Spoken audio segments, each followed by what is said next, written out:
Assalamualaikum dan salam keluarga Malaysia. Anda bersama saya Miza Usni Muhammad dalam Berita Parlimen.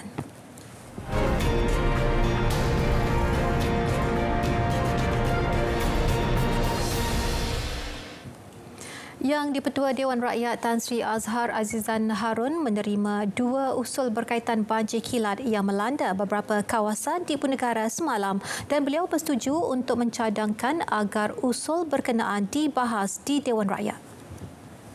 Pun usul tersebut tidak akan dibahaskan hari ini kerana berdasarkan Peraturan Mesyuarat 18/2, sebarang usul perlu dikemuka sekurang-kurangnya 24 jam kepada Yang di-Pertua Dewan Rakyat. Ia bagi membolehkan penelitian terperinci dibuat ke atas usul berkenaan. Bukit Bintang, saya menerima usul Yang Berhormat malam tadi pukul 10. Jadi saya mempunyai 24 jam sebenarnya mengikut Peraturan Mesyuarat. Jadi saya akan jawab usul itu pada hari ini. Yang Berhormat Lepas Pantai, usul tersebut saya terima 10 pagi tadi. Jadi saya mempunyai sehingga besok sebab 24 jam diperlukan. Tetapi secara preliminary lah saya mencadangkan agar perkara itu dibincangkan. Saya akan mencadangkan perkara itu dibincangkan. Itu saja komen saya sekarang. Tapi saya tak boleh benarkan sekarang sebab perlu 24 jam tu. Beliau memaklumkannya demikian sebelum sesi perbahasan usul titah diraja bermula. Baik, susulan 3 banjir besar yang dialami negara sejak Disember lepas, kerajaan dicadang mengenal pasti lokasi-lokasi berisiko banjir. Ahli Parlimen Kuala Krai Abdul Latif Abdul Rahman berpandangan keperluan itu bertujuan untuk membaik pulih infrastruktur di kawasan terlibat bagi mengelak berulangnya banjir. Jika jambatan rendah, maka binalah jambatan yang lebih tinggi. Jika masalahnya di sistem perpalitan, maka binalah sistem perpalitan yang boleh menampung aliran air. Ahli-ahli parlimen tentunya sentiasa bersedia untuk memberikan kerjasama sepenuhnya kepada kerajaan dalam mengenal pasti setiap permasalahan. Terdahulu beliau bertanya, adakah kerajaan mempunyai pelan jangka pendek dan panjang bagi mengatasi masalah banjir? Menurut Abdul Latif, kerajaan telah membelanjakan peruntukan yang besar untuk membantu penduduk terjejas banjir selain membaik pulih infrastruktur sehingga mencecah 1.4 bilion ringgit untuk banjir 2021 sahaja, tidak termasuk banjir 2022. Beliau pada masa sama merakamkan ucapan terima kasih kepada Perdana Menteri Datuk Seri Ismail Sabri Yaakob atas keprihatinan dan kelulusan segera bantuan untuk penduduk terjejas banjir. Sementara itu, banjir kilat yang melanda Ibu Negara petang semalam turut mendapat perhatian seorang lagi anggota Dewan. Semalam, saya tak pasti berapa ahli berhormat di Dewan ini yang menyaksikan satu banjir kilat yang begitu dahsyat yang berlaku semalam dan di mana banyak kereta rosak dan trafik di pusat bandar lumpuh. Ini termasuk juga kawasan saya. Teresa sehubungan itu meminta kerajaan terutamanya Kementerian Wilayah Persekutuan memaklumkan rancangan menangani masalah banjir kilat di Ibu Negara. Selain itu, beliau meminta kementerian mengkaji semula projek kediaman berdensiti tinggi di Ibu Negara. Beliau mendakwa projek itu menyumbang lebih banyak banjir kilat di Kuala Lumpur ketika sistem perparitan sedia ada tidak dibesarkan.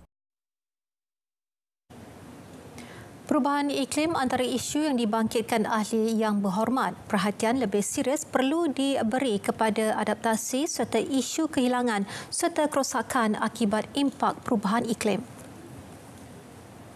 Difahamkan kerajaan masa kini sedang berusaha mendapatkan dana daripada peringkat antarabangsa iaitu Green Climate Fund untuk membiayai penyediaan pelan adaptasi negara. Langkah ini akan mengambil masa beberapa tahun untuk disediakan. Dalam masa yang sama, langkah-langkah dan tindakan segera diperlukan seperti menggalakkan climate resilient development iaitu pembangunan berdaya tahan iklim. Turut senada dengan isu serupa, Wakil Permatang PAU Nurul Izzah Anwar. Laporan IPCC 2021 mendedahkan purata suhu global dari 2011 dan 2020 menjadi 1.1 degree Celsius lebih panas banding 1850 hinggalah 1900. Jadi perubahan sekecil ini hakikatnya membawa kepada kesan iklim yang besar Kita lihat kehancuran, banjir kilat di Jerman, kebakaran hutan di Turki, gelombang haba yang teruk di Amerika Syarikat dan juga Kanada. Setakat pertengahan Januari, Menteri Datuk Seri Mustafa Mohamed jeli menganggarkan kemusnahan akibat banjir bernilai 5.3 bilion ringgit Malaysia hinggalah 6.5 bilion ringgit Malaysia. Ahli Parlimen Parit Datuk Muhammad Nizar Zakaria yang turut mengambil bahagian pada sesi perbahasan Tita Diraja membangkitkan mengenai isu kesihatan mental rakyat, terutamanya individu yang terkesan akibat pandemik COVID-19. Pelbagai langkah intervensi perlu disalur sebaiknya dalam membantu kumpulan sasar. Saya dimaklumkan ramai dalam kalangan long COVID-19 ini ataupun jangkitan COVID yang berpanjangan mengalami radang paru-paru. Ia telah menyebabkan kecederaan paru-paru.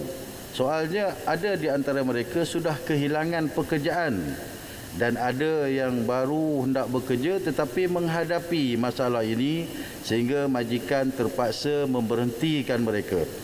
Jadi saya nak tahu juga apakah perancangan Kementerian Kesihatan dan Kementerian Sumber Manusia, malahan Kementerian Kewangan untuk memastikan rakyat Malaysia yang menghadapi long COVID-19 ini diberikan kemudahan bantuan.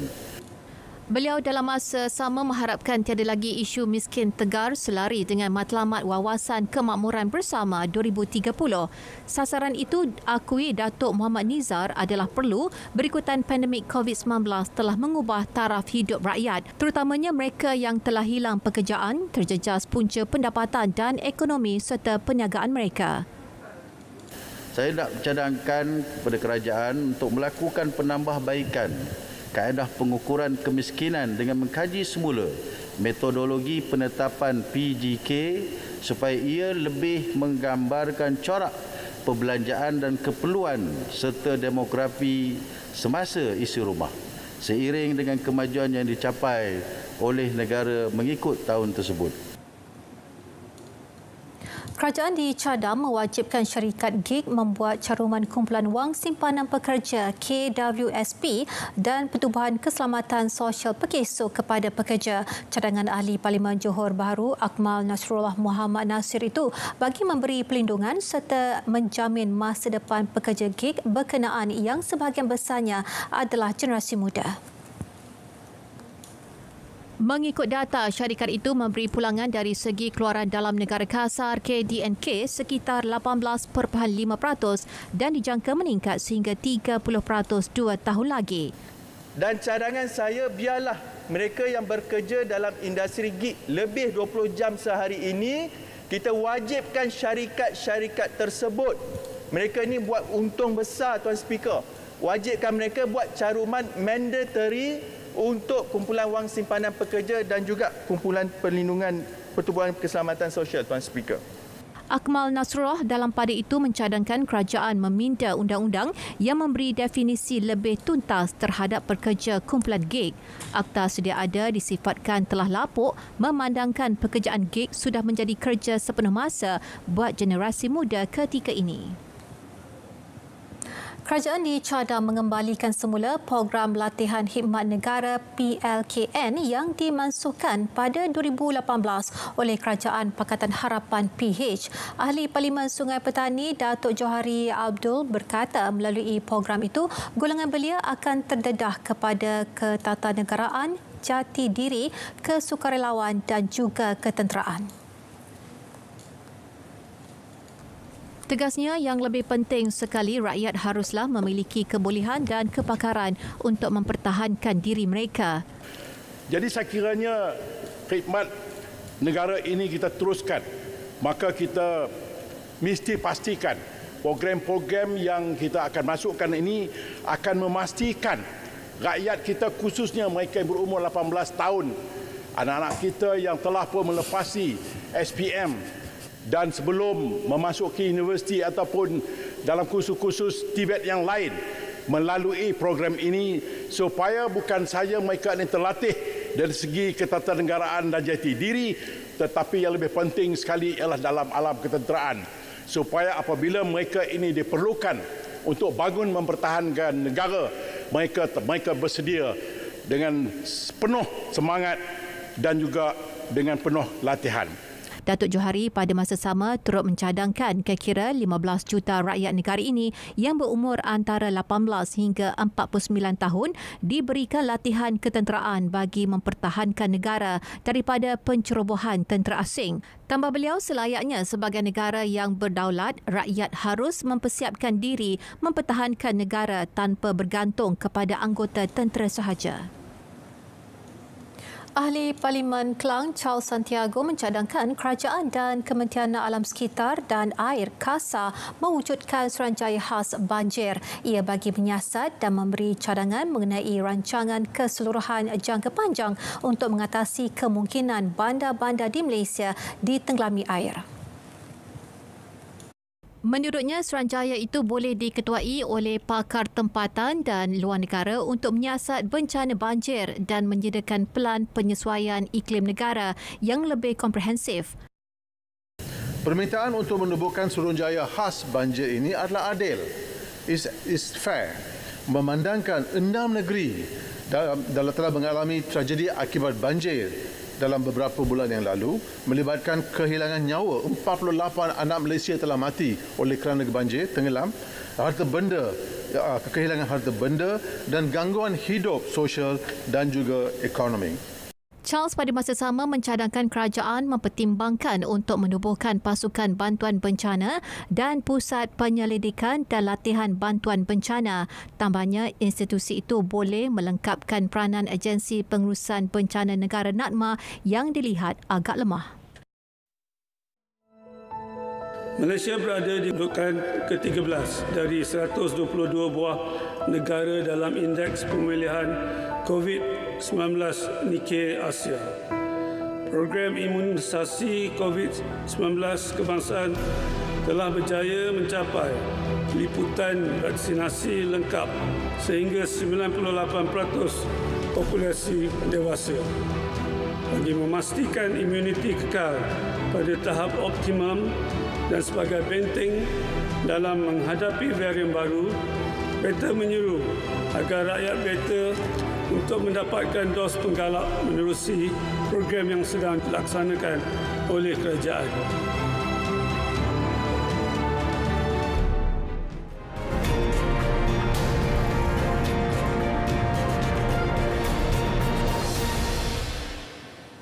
Bertemu kembali. Rang undang-undang anti lompat parti hanya akan dibentangkan di Parlimen setelah perkara berkaitan dasar dan definisi lompat parti dimuktamadkan. Perdana Menteri dalam kenyataan bertulis memaklumkan perbincangan mengenainya sedang giat dilaksana ketika ini. Jelas Datuk Seri Ismail Sabri, setiap parti politik mengemuka pandangan berbeza berhubung definisi lompat parti. Justeru kesepakatan bersama perlu dicapai terlebih dahulu sebelum RUU itu dibawa ke Parlimen. Sejak pilihan raya umum PRU ke-14 hingga bulan lalu, seramai 38 ahli Dewan Rakyat telah bertukar parti. Setakat hari ini hanya tinggal 4 warga Malaysia yang berdaftar dengan Kedutaan Besar Malaysia di Kiev disahkan masih berada di Ukraine. Menteri Luar Datuk Saifuddin Abdullah menggesa rakyat Malaysia di Ukraine yang belum mendaftar dengan pihak kedutaan agar segera berbuat demikian bagi mengelak kesan konflik yang berisiko mengancam keselamatan mereka. Ada di antara mereka yang berkahwin dengan warga negara tempatan. Pihak kedutaan melalui perwakilan Malaysia di negara-negara berdekatan Ukraine, terutamanya di Warsaw, di Poland, sentiasa berhubung rapat dengan warga negara Malaysia yang masih berada di Ukraine. Pihak kedutaan kita sentiasa bersedia untuk membantu sekiranya mereka berhasrat untuk keluar dari Ukraine. Bantuan yang diberikan termasuk memudah cara urusan kemasukan di sempadan-sempadan berkaitan, sempadan negara berkaitan, urusan dokumentasi, contohnya pengeluaran sijil perakuan cemas bagi mereka yang memerlukan, menjaga dan memastikan keadaan kebajikan mereka sentiasa terpelihara dan urusan-urusan lain yang berkenaan. Secara keseluruhan, sejak 14 hingga 26 Februari lalu, 22 warga Malaysia termasuk 2 petugas kedutaan telah selamat keluar dari Ukraine. Mengulas video yang mendakwa bahawa sekumpulan pelajar Malaysia masih lagi terkandas di Ukraine, Datuk Saifuddin berkata perkara itu masih belum dapat disahkan termasuk identiti mereka sebagai warga negara Malaysia. Baik, sementara itu Datuk Saifuddin memaklumkan Malaysia tidak menyokong tindakan sekatan secara unilateral dikenakan ke atas Rusia. Jelas beliau, sekatan perlu dilaksanakan melalui Pertubuhan Bangsa Bersatu PBB. Sebagai ahli Human Rights Council, kita sudah mencadangkan bahawa pertama, kita minta ceasefire, kedua, rundingan itu diteruskan dan sekiranya perlu sanction boleh dilaksanakan. Tapi kita belum sampai ke tahap tersebut. Tapi hakikatnya sekiranya itu perlu, ia harus dibuat melalui United Nations. Namun Tuan Yang di-Pertua, kita juga harus hati-hati dengan sanction ini. Ada waktunya sanction dikenakan, tapi kalau tak bersasar, yang kena nanti rakyat yang tak berdosa. Jadi kita harus hati-hati dalam soal sanction ini walaupun ia antara senjata ampuh yang boleh digunakan. Penjelasan itu bagi menjawab pertanyaan Wakil Subang Wong Chen.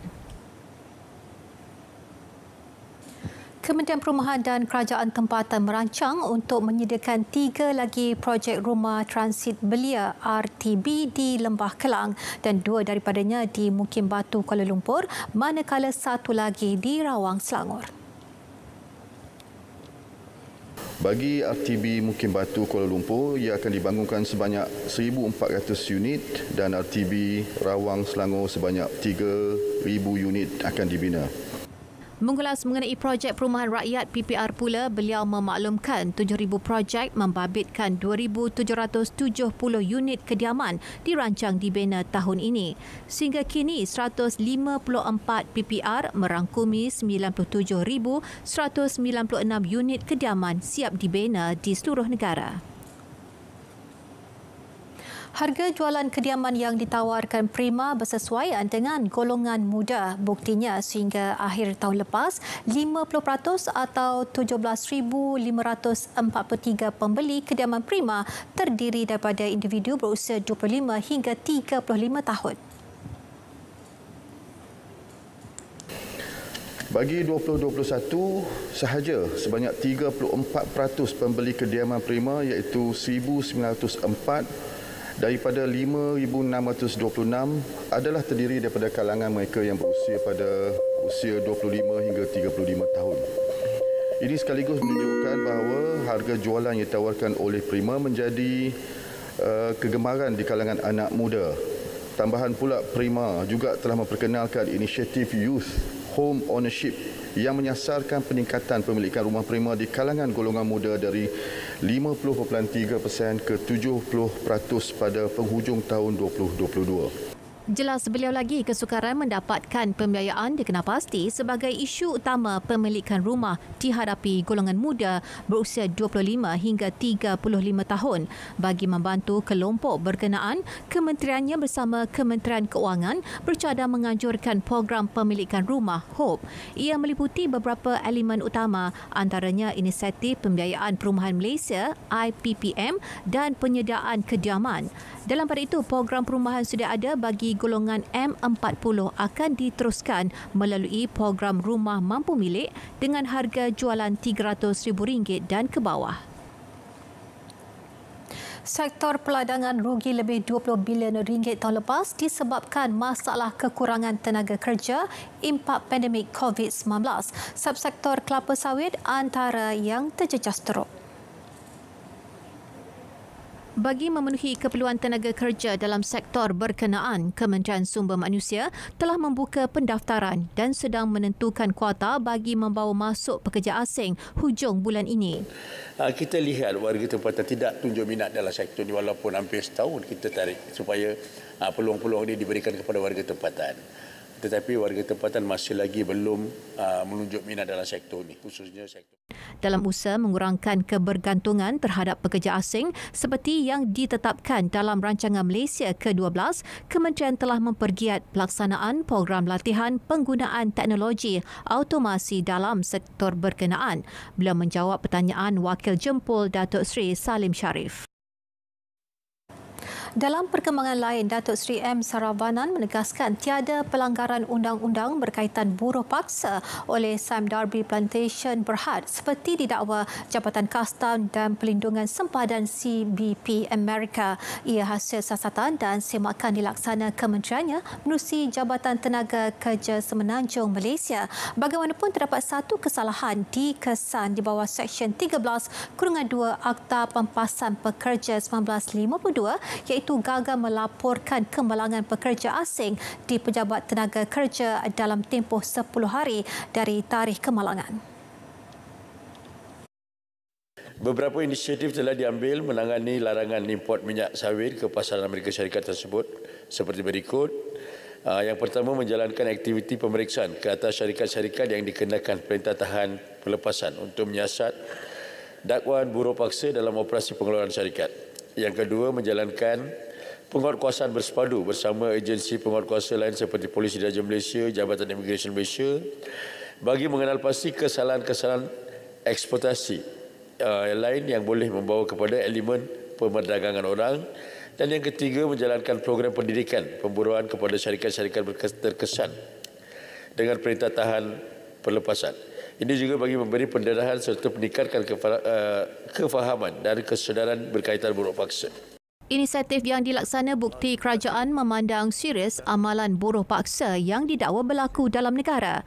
Usaha penguatkuasaan dan pendekatan sosial bersama para pemegang taruh akan dipergiat bagi memerangi amalan eksploitasi pekerja di negara ini. Setakat ini tiada laporan diterima mengenai pengeluar atau peniaga menyorokkan bekalan barang keperluan hingga menyebabkan harganya meningkat di pasaran, dan perkara itu dimaklumkan Timbalan Menteri Perdagangan Dalam Negeri dan Hal Ehwal Pengguna Datuk Rosul Wahid. Berkaitan dengan isu sorok, kita ada pegawai-pegawai yang memantau keberadaan barang di seluruh negara. Lebih daripada 2,000 orang, termasuk pegawai-pegawai pemantau harga dan juga pegawai kuasa kita untuk memantau keberadaan barang. Artinya, tray barang tersebut daripada pengeluar sampai kepada pengguna, kita dapat tahu berapa yang diimport, berapa dia simpan dan berapa yang masih ada dalam market dan sebagainya. Jelas Datuk Rosul, kenaikan harga barang antara lain disebabkan impak pandemik COVID-19, bencana banjir dan peningkatan kos input barangan tersebut. Kerajaan akan terus mengambil pelbagai pendekatan bagi menjamin kadar harga barangan sentiasa stabil. Sementara itu, Datuk Rosul memaklumkan Majlis Tindakan Sara Hidup Negara telah melaksana beberapa langkah jangka pendek bagi memastikan kawalan harga munasabah ke atas barang keperluan. Ia termasuk melaksana program jualan keluarga Malaysia dan program mekanisme kawalan harga minyak masak membabitkan peruntukan keseluruhan berjumlah RM250 juta. Skim harga maksimum keluarga Malaysia juga dilanjutkan sehingga 5 Jun ini bertujuan mengawal harga barang keperluan utama seperti ayam dan telur ayam. Sejak 2013 hingga tahun lalu, lebih RM729.8 juta sumbangan dana sukan diterima daripada pihak korporat melalui Majlis Sukan Negara MSN. Menteri Belia dan Sukan Datuk Seri Ahmad Faizal Azumu berkata, meskipun jumlah penajaan itu besar, namun kebanyakannya merupakan penajaan terus kepada badan-badan sukan. Sumbangan melalui MSN ini tidak dikenakan sebarang kos pentadbiran dan ia bertujuan mendapatkan pengecualian cukai lembaga hasil dalam negeri sahaja. Para penyumbang ataupun penaja yang memberikan sumbangan dalam bentuk wang tunai sahaja yang layak mendapat tolakan dalam pengiraan pendapatan agregat. Kadar pengecualian adalah terhad 7% kepada pendapatan agregat kepada individu dan 10% daripada pendapatan agregat kepada syarikat. Penjelasan itu bagi menjawab pertanyaan Wakil Bukit Mertajam, Sim Chi Kiong. Saya nampak Setiap keluarga Malaysia merupakan komponen penting jawapan yang sebenarnya dalam Dewan Rakyat. Bawa ini supaya Parlimen peraturan nak celah beritahu saya. Ya, insya-Allah saya benar. Saya akan bagi yang amaran tidak mengganggu sesi perbahasan. Bisa tarik balik kenyataan itu.